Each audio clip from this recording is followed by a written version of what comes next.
Kick it off.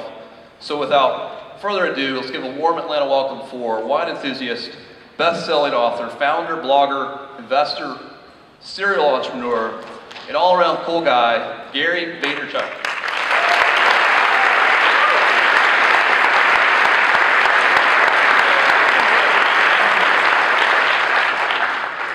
Good afternoon. First of all, thank you so much for having me. I'm excited. I'd like to do as much engagement as possible, so I'm going to leave some good amount of time on the back end for Q&A. One more time, how many people here have some sort of context or know my spiel? Raise your hand. Whoa! Yes. Thanks, Dad. All right, so that's done a couple of good things. One, it punched my ego in the mouth, which is always yummy. And two, it's going to allow me to give you a little bit of backstory. I should mention right now, because I'm starting to feel it kind of trickle in, I haven't spoken publicly in Atlanta a lot, which is why I assume there's less knowledge, which excites me. I like to speak in front of new crowds. So I just want to warn people, as I get more excited, I do tend to curse a little bit. So I just want to apologize. Please don't think I'm trying to be crass. I'm not trying to insult anybody. It's just this weird tick. I think it's because I'm a huge Richard Pryor fan, and I think when I'm up here, I get a little Pryor, so I apologize. So I was born and this backstory is very important because I think a lot of people in this room want to know what the ROI of social media is, right? I mean, at the end of the day, there's a lot going on, and a lot of people are debating its value. It's very early. There's a lot of hucksters in the game. I made a video I did an interview on TechCrunch the other day and said 99% of all social media experts and gurus are clowns, and so that's caused a lot of hoopla. So I want to get into that, but the backstory really matters. I was born in Belarus in the former Soviet Union, and my family immigrated here when I was 3 years old. And it was super tough. My dad had a great uncle who was going to take care of us, but unfortunately, while we were in transit, I don't know how many of you remember this, maybe the youngsters can't recall, but some of us older chaps in the room remember this. Russia and America didn't get along back in the day. And so it took us 9 months to get to America. You had to sit in Austria for 3 months and then 6 months in Italy while the paperwork, I think they were a little concerned if I was a spy, that kind of stuff. So, it took us a while, and while we were waiting, unfortunately, this great uncle who was kind of well off in New Jersey, who was going to kind of take care of us, passed away. So we landed in the US, it was the late 70s, it was the Carter years, similar to what we just went through. Housing was bad. My dad was a construction worker in the Soviet Union. That's what he was going to do. Nobody was building. The economy was tough.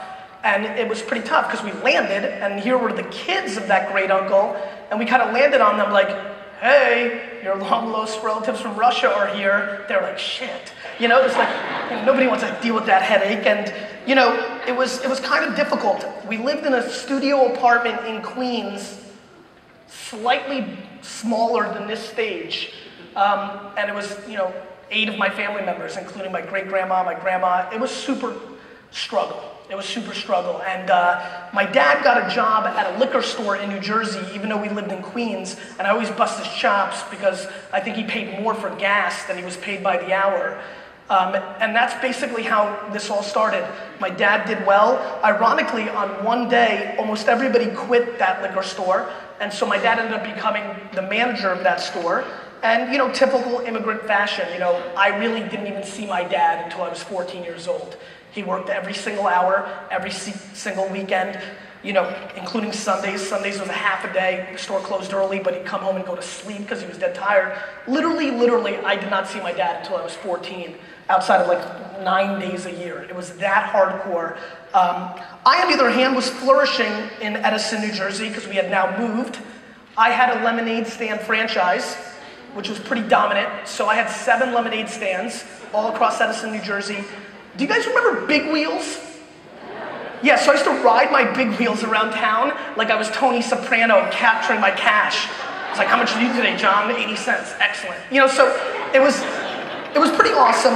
And it's funny, I think every person in this room, no matter what you do, internet marketing, SEO, whatever you do, social, traditional, whatever, we're all in the eyeballs and ears business. I've always said that. That's what we're in, right? That's what's fascinating me about social. That's what I'll get into in the back half of this talk.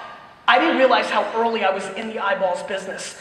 When I was 5 and 6, the reason I didn't man the lemonade stands was because I spent my entire day walking around the city of Edison, New Jersey, watching people drive, trying to figure out what trees and posts they would most look at to put my signs there. I didn't need to read Malcolm Gladwell or Seth Godin. Sometimes DNA is just there. And so that was awesome. And then I really went pretty gangster, actually. I started a baseball card business when I was 12, and I was making $3,000 a weekend selling baseball cards in the malls of New Jersey. And that was phenomenal because I don't know how you guys feel, but when you've got $20,000 in cash under your bed and you're not selling weed, you're doing a good job. So life was good, I was crushing, and then I was getting ready for the biggest card show in New Jersey on a fateful Saturday. I think I was 14, and my dad came into the store, into my room and said, "You're coming to work at the store today." I said, No, Dad, you must have it confused. I have a huge show, I already paid $1,000 for the table. I don't know how many of you have Soviet dads, but that didn't go so well. And so that was my first day at Shoppers Discount Liquors, which was the name of my family's liquor store. I was devastated because I was out of a G and I wasn't going to do my show, and we were 40 minutes away from the liquor store, and I cried the whole ride there. I was devastated. Finally, 5 minutes before we got there, I composed myself and I said, "Dad, how much are you going to pay me?" And then he said, $2 an hour. And then I really started crying. And that was it. How many of you have seen Goonies? For the next 2 years, I basically was sloth from Goonies. My dad threw me into the basement of the liquor store, and I bagged ice for 10 hours a day for $2 an hour, which sucked shit. I hated it. I cried. I wasn't your typical teenager. My mom raised me in a way where I wasn't super into the alcohol. I wasn't into like the beer and the liquor. My friends were like, "Steal some stuff for us." I was like, "No, I don't even give a shit." You know, it was all this. I hated it. And then I turned 16 and I was allowed upstairs. And this was good because a couple of months into this is where the story really takes a turn and really sets up why I'm here. You know when you have a big moment, you can actually remember exactly where you are, you can taste it, you can feel the moment. I literally, standing here in front of you right now, can feel it in my heart, standing in the store's Chardonnay section and helping this guy. What happened was every single person on a fateful Saturday came in and asked for Camus 1990 Special Select Cabernet Sauvignon. It was just named Wine of the Year by the Wine Spectator. And by the 40th person, and they're coming in, we had sold out of it earlier that week, and then they're leaving. By the 40th person, I'm like, this sucks, because any punk entrepreneur kid thinks he can fix things. And I'm like, why are we letting people come into the store, take up parking, and then leave without buying anything? I'm taking a back order on the next person that comes in. So I wasn't really worried about it, that we didn't have a system, because I was going to school on Monday anyway. So guy comes in, I'm like, "Did you have the Camus?" "No, sir, but I'll take a back order. What's your name, address, phone number?" I go, "How much would you like?" He said, 6 cases. I said, crap, this guy's an alcoholic. I go, 6 cases? Are you having a party? Because I was trying to be nice. He goes, no, I collect wine. That was it. Right there. I was like, what? He goes, oh, I collect wine.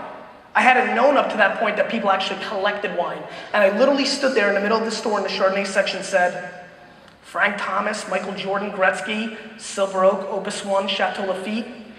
Same shit, I can do this. So literally, I went all in. And so here's where it gets kind of interesting, and it's a theme of how I roll. I went super all in. I became a total shit student. I only read the Wine Spectator and wine books during class.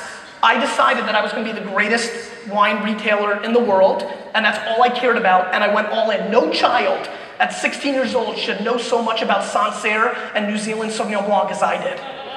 And I was it. I was super into it. I knew that I was going to change my dad's family business, and I just wanted to learn everything I could. So I started learning, got very involved, started learning the business, really learning a lot about wine, and I wanted to change the brand name to Wine Library because Shoppers Discount Liquors didn't really propel the thing that I wanted to accomplish. And so I registered WineLibrary.com in 1997. I'm about to talk about a lot of techie stuff and new wave stuff. I want everybody in this room to know that I did not grow up with tech. What I'm about to talk about in social is not an age thing. The most techie I was by the time I registered WineLibrary.com in 1997 when I was 22 years old and had still never had even a computer at this point was that I kicked everybody's ass in Sega Genesis NHL 94. I was not techie. I was not techie at all, but I knew that there was a culture shift. I took over the family business in 1998, launched WineLibrary.com, rebranded the store, and from 98 to 2005, I grew it from a $3 million a year business to a $45 million a year business. This is why it gets important. I did that mainly on the back of traditional media. Over that 8-year period, I did direct mail, TV, commercials. Google AdWords was huge for me. Drop your phone, sir. Got it? Google AdWords was huge for me. I was the first person to buy the word wine on Google for 10 cents. That converted. Now it's a $9 word. I continued to do things, but it's funny to think Google AdWords is traditional, right? It was all traditional stuff. What happened in February of 2006 is I started a show called Wine Library TV. It's a daily wine show that had me sitting in front of a table, tasting wine for 20 minutes, talking about wines, panning the wines that I sold, and hundreds of thousands of people a day watched it. That's ridiculous, first of all, at some level, but more importantly, what I learned during that period really matters. The first month that I did Wine Library TV was the first month in 8 years that we did not grow by 20%. The second I went away from operations and started building something else, we felt it.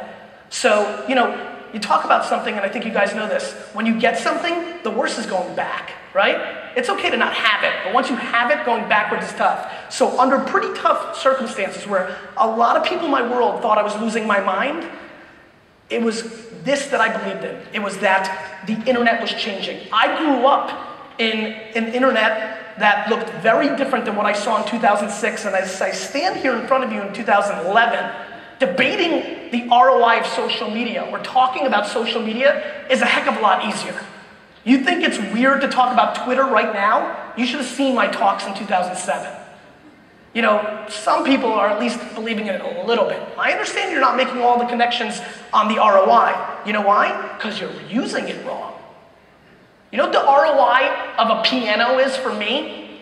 Jack shit, because I don't know how to play it. You know what the ROI on a piano for Elton John is? Pretty awesome. The platform's not broken. The way most of us, 95% of the people in this room are using it, is broken.